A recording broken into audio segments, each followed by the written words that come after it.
Quatrième point, l'histoire d'Abu Talib. Celui qui arrive à bien la comprendre, qui constate qu'Abu Talib acquiesçait la véracité du monothéisme, qu'il encourageait les gens à s'y convertir, qu'il déclarait la sottise intellectuelle des idolâtres, qu'il aimait ceux qui se convertissaient et abandonnaient l'idolâtrie, et qu'il sacrifiait sa vie, son argent, ses enfants et son clan pour soutenir le messager d'Allah, sallallahu alayhi wa sallam, jusqu'à sa mort. Celui qui souligne son endurance face aux grandes peines et que, malgré tout cela, il ne s'y convertit pas, ne se sépara pas de sa religion et ne devint donc pas musulman, ceci alors qu'il invoqua comme prétexte le fait qu'il ne voulait pas insulter ses ancêtres, Abdul Muttalib, Hashim et d'autres de leurs anciens, et qu'à cause de cette proximité et de ce soutien, le messager d'Allah alayhi salatu wassalam implora la miséricorde d'Allah pour son oncle, mais Allah révéla le verset 113 de la sourate 9. Il n'appartient pas aux messagers ni à ceux qui ont cru de demander le pardon des idolâtres, même de leurs proches parents, après qu'il leur soit clairement apparu qu'ils sont parmi les gens de l'enfer. Cela nous est encore exposé clairement lorsqu'un homme de Basra ou Al-Ihsa se fait connaître pour son amour de l'islam et des musulmans. Et la plupart des gens pensent qu'il est des leurs alors qu'il ne soutient la religion en aucune manière, que ce soit physiquement ou financièrement, et qu'il n'a pas les prétextes qu'avait Abu Talib. Celui qui comprend l'histoire d'Abu Talib et comprend également la réalité de beaucoup de gens aujourd'hui qui se réclament de la religion, distinguera l'égarement de la guidance et il connaîtra les mauvaises compréhensions. Et certes, Allah est celui de qui nous implorons l'aide. Donc, Inch'Allah, nous reviendrons là-dessus. Quatrième point, l'histoire d'Abu Talib, qui a assisté, qui a essayé d'aider du mieux que possible son neveu, qui a essayé donc de s'interposer pour le protéger contre les manigances, contre les agressions des Quraysh, qui appréciait ce monothéisme, mais qui ne s'y est pas converti pour certaines considérations mondaines. Donc qui a préféré demeurer sur la religion polythéiste. Et tout cela ne lui a profité en rien. Et le messager alayhi salam n'a rien pu pour lui. Il ne peut en rien lui profiter. Et Allah Azza wa Jalla a révélé à son sujet, il n'appartient pas aux messagers ni à ceux qui ont cru de demander le pardon des idolâtres. Quand quelqu'un meurt idolâtre, il meurt en donnant des associés à Allah, on n'a plus le droit d'implorer le pardon pour lui, même si ce sont des proches parents. Donc on comprend par là, et nous y reviendrons, que le respect de l'unicité d'Allah est fondamental. C'est ce qui donne de la valeur aux actes posés, aux bons actes posés. Et c'est ce qui fait que ces actes soient agréés d'Allah, acceptés d'Allah. Cinquième point, l'histoire de l'hégire. Il s'y trouve beaucoup d'éléments instructifs à méditer, méconnus de beaucoup de ceux qui la lisent. Mais dans ce point-ci, nous ne parlerons que d'un seul thème de ce récit.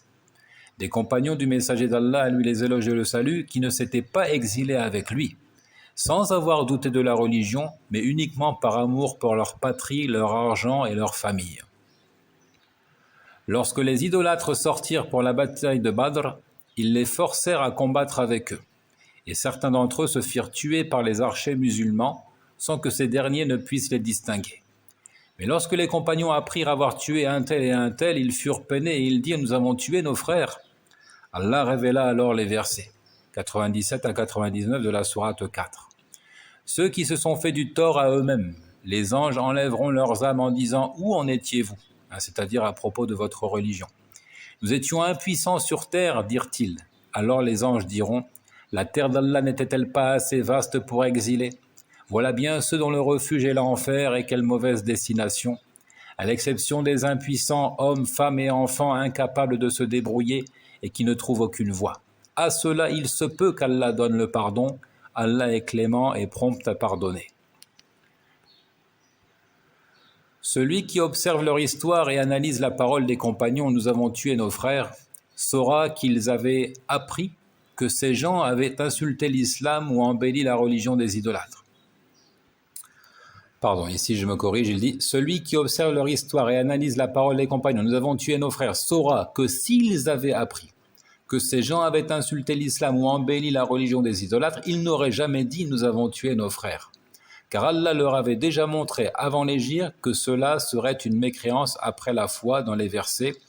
Quiconque mécroit en Allah après avoir eu la foi, à part celui qui est contraint alors que son cœur est serein sur la foi. Verset 106 de la sourate 16. Plus explicite que cela encore, Allah a dit à leur sujet que les anges leur demandaient « Où en étiez-vous » et non pas « Est-ce que vous croyez en la vérité ?» Ils répondent « Nous étions impuissants sur terre ». Les anges ne leur ont pas dit « Vous mentez ». Donc, ils étaient effectivement croyants. C'est l'objectif ici. Ils étaient effectivement croyants. Ce ne sont pas des gens qui avaient renié la foi. Ils avaient adhéré à la religion de l'islam, simplement ils n'avaient pas émigré avec le prophète alayhi salam. Plus explicite que cela encore, Allah a dit à leur sujet que les anges leur demandaient « Où en étiez-vous » et non pas « Est-ce que vous croyiez en la vérité ?» Ils répondent « Nous étions impuissants sur terre », les anges ne leur ont pas dit « Vous mentez ». Comme ils le disent aux combattants dans la narration qui dit « J'ai combattu dans ton sentier jusqu'à ce que je sois tué », Allah lui répondra « Tu mens ». Et les anges diront « Tu mens, tu as combattu pour qu'on dise que tu es un héros ». Et ils diront aussi aux savants et à celui qui faisait la charité, tu mens, tu as fait ça pour qu'on dise que tu es savant ou que tu es généreux. Donc ils n'ont pas dit de telles choses pour ces gens au sujet desquels le verset fut révélé et qui n'avaient pas émigré et qui ont été tués à la bataille de Badr sous les coups des musulmans. Mais ceux-là, les anges ne les ont pas traités de menteurs. Ils leur ont dit, la terre d'Allah n'était-elle pas assez vaste pour exiler? Et le verset qui suit, celui-là, édifiera encore mieux l'ignorant, tout comme le connaisseur. À l'exception des impuissants, hommes, femmes et enfants incapables de se débrouiller et qui ne trouvent aucune voie, à ceux-là il se peut qu'Allah donne le pardon, Allah est clément et prompt à pardonner. C'est donc extrêmement clair, ceux-là sont exclus de la menace, ceux qui ont été cités plus haut, hommes, femmes et enfants, exclus de la menace. Il n'y a aucune confusion à ce sujet pour celui qui demande à savoir, contrairement à celui qui n'en veut pas. Car Allah a dit d'eux, sourds, muets, aveugles, ils ne reviennent pas, verset 18 de la sourate 2. Celui qui peut comprendre ce point et le précédent saisira alors le sens des propos de Al-Hasan al-Basri. La foi n'est pas un ornement ni une prétention, mais c'est ce qu'avouent les cœurs et que les actes authentifient. La foi n'est pas ornement ou prétention, c'est plutôt ce qui est attesté par le cœur et que les actes authentifient. Car Allah a dit, la bonne parole monte vers lui et il élève haut les bonnes actions.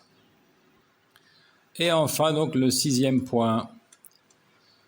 L'histoire de l'apostasie qui survint après la mort du prophète, alayhi salatu wassalam. Celui qui l'entend, il ne lui restera plus le moindre atome de l'ambiguïté de ces diables qu'on appelle des savants et qui disent « Oui, ceci est de l'idolâtrie, mais ces gens attestent La ilaha illallah, ils attestent qu'il n'y a de divinité digne d'adoration qu'Allah et rien ne peut rendre mécréant celui qui prononce cette phrase.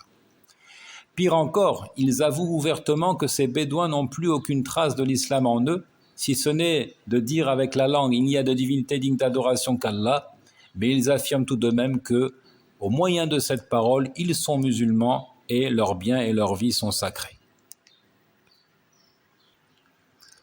Malgré qu'ils avouent que ces bédouins ont abandonné toute la religion, qu'ils ne croient pas en la résurrection et se moquent de ceux qui y croient, se raillent des rites islamiques et préfèrent la religion de leur père opposée à la religion du prophète, malgré tout cela, ces diables perfides et ignorants affirment que ces bédouins sont musulmans, même s'ils font tout cela, car ils disent qu'il n'y a de divinité qu'Allah. Leur prétention implique alors que les juifs soient musulmans, car ils disent eux aussi qu'il n'y a de divinité qu'Allah. De plus, la mécréance de ces bédouins dont nous avons parlé est bien pire que celle des juifs et de loin. Cette ambiguïté se résout avec l'histoire de l'apostasie. Les apostats s'étaient diversifiés quant à la nature de leur apostasie. Certains ont fini par traiter le prophète de menteur et ils retournèrent à l'adoration des statues en disant s'il était vraiment prophète, il ne serait pas mort.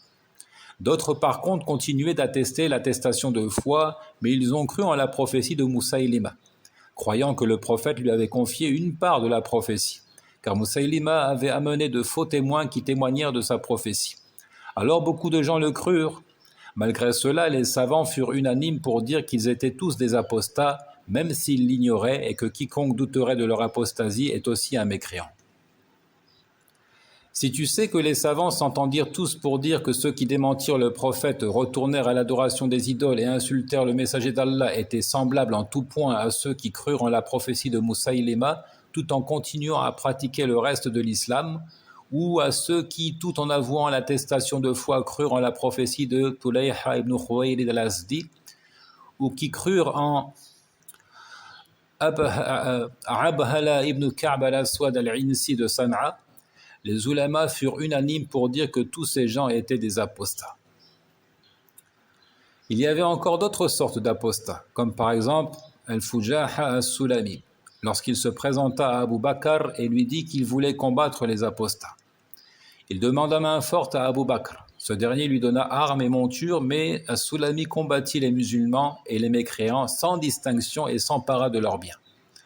Alors Abu Bakr prépara une armée pour le combattre, et lorsque l'armée le trouva, il dit au chef de l'armée « Tu es un émir d'Abu Bakr et moi aussi, et je n'ai pas mécru. » Il lui répondit « Si tu es sincère, jette les armes. » Il les jeta et fut envoyé à Abu Bakr qui ordonna qu'on le brûle vif. Si tel est le verdict d'un compagnon sur cet homme, malgré qu'il admettait les 5 prières de l'islam, que penses-tu alors de celui qui ne reconnaît pas un seul pilier de l'islam, pas même une seule parole, excepté « La ilaha illallah » il n'y a de divinité digne d'adoration qu'Allah, prononcée de sa langue, tout en démentant ouvertement le sens de cette parole, en désavouant ouvertement la religion de Mohammed, qu'Allah le bénisse et le salue, ainsi que le livre d'Allah. Ils disent « C'est la religion des gens de la ville, notre religion à nous est celle de nos ancêtres. » Donc allusion ici aux Bédouins. Mais ces perfides ignorants, soi-disant savants, décrètent quand même que ces gens-là sont musulmans, même s'ils disent tout cela. Gloire à Allah, c'est une énorme calomnie. Quelle belle parole que celle de ce Bédouin qui, un jour, arriva jusqu'à nous et entendit quelques paroles sur l'islam. Il dit « Je témoigne que nous sommes des mécréants », en parlant de lui ainsi que d'autres Bédouins. Et je témoigne que le religieux qui nous appelle musulmans est un mécréant. Louange à Allah, Seigneur de l'univers, et qu'Allah salue notre maître Mohammed, sa famille et ses compagnons. Fin de l'épître ici. Donc ici, le cheikh qui fait dans ce 6e point un parallèle entre les apostats du temps de Abu Bakr as-Siddiq, donc juste après la mort du prophète, alayhi salatu wassalam, différents types d'apostats, ceux qui avaient renié la prophétie du prophète en disant s'il était vraiment prophète, il ne serait pas mort, ceux qui ont cru à la soi-disant prophétie de Moussaïlimatul Kadhab et d'autres, à ceux qui avaient aussi refusé de verser la zakat. Et ce parallèle donc entre ces gens-là et puis les Bédouins de son temps, de l'époque de Mohammed ibn Abdel Wahhab, que certains qu'ils qualifient d'ignorants alors qu'ils se présentent comme des savants, jugent musulmans du seul fait qu'ils prononcent l'attestation de foi avec la langue, alors que concrètement dans les faits ils ont abandonné la religion de l'islam.